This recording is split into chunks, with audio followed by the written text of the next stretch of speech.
Ha ha ha. Dustin was so infuriated that he laughed out loud when he saw the guards rush in. Anyone would have assumed that such a prestigious family would at least put in some effort to uphold their reputation. Who would have guessed that they would act so shamelessly? Not only did they go back on their word, they even betrayed someone who had offered them help in their time of need. And now that things didn't go their way, they resorted to violence and threats. How tyrannical and despicable. Caden Murray. Are you about to repay kindness with ingratitude? Dustin's gaze frosted over, and an imposing air came over him. Young man, you'd be smart to back off now. $10 million is enough to last you a lifetime. You better not get greedy. Caden warned. People in his position were only interested in what benefited them. Naturally, he would place connections with the Horst family above an unknown doctor like Dustin. Am I being greedy, or are you the one taking advantage of me? Do you really think that I'm an easy target whom you can mess around with however you please? Dustin retorted sharply. Uncle Caden, let's not waste time on this scumbag. Just throw him out and I get rid of this eyesore. Xavier got impatient. He was green with envy at how Sheila had called Dustin kind sir. She had never addressed him as such.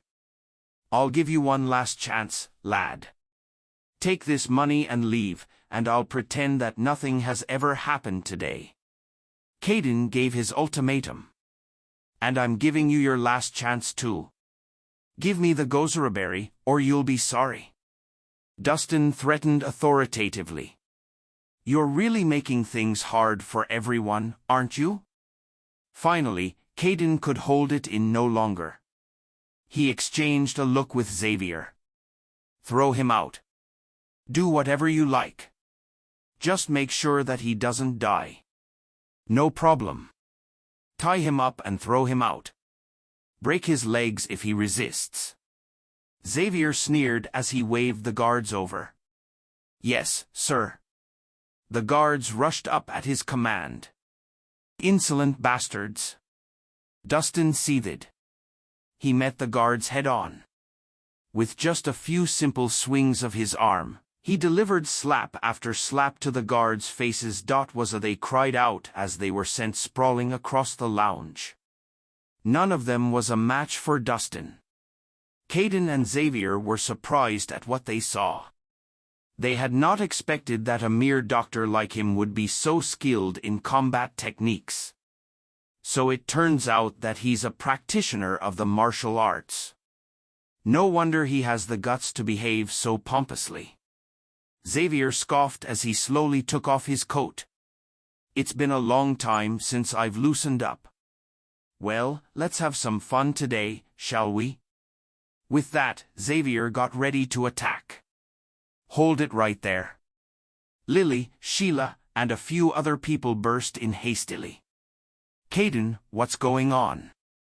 Dustin saved Sheila. Why are you guys attacking him? Lily questioned. This is none of your business, Lily.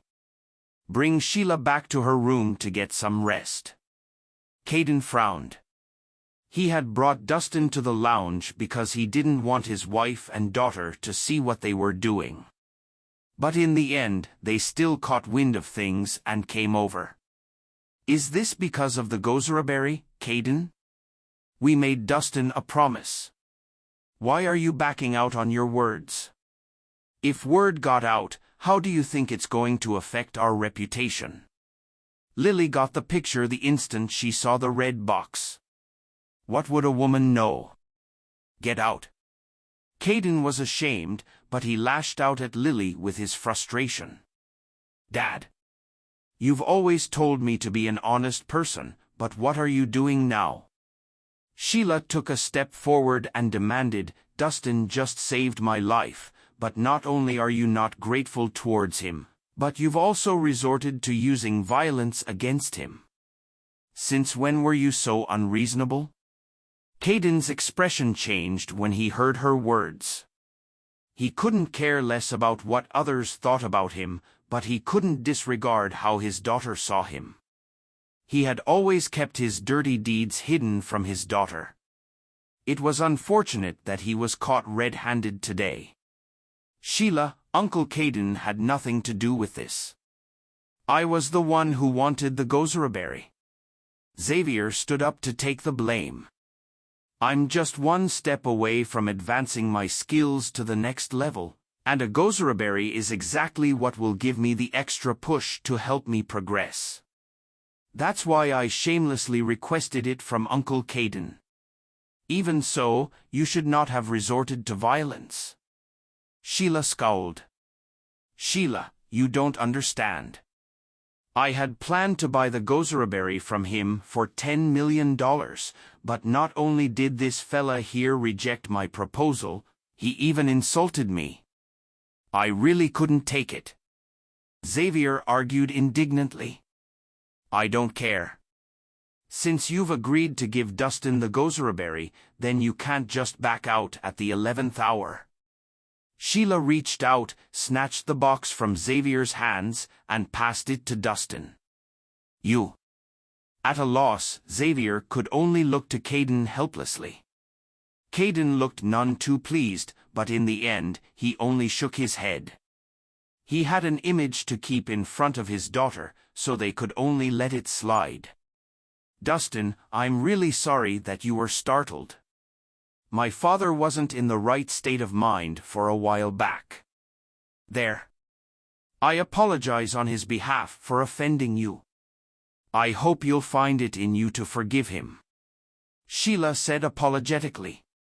Seeing the sincerity in her gaze, Dustin was appeased. It was true that Caden was despicable, but he had to admit that Lily and Sheila were both very understanding and reasonable. Mr. Rhys, please have the gozeraberry. From now on, the Mays are indebted to you.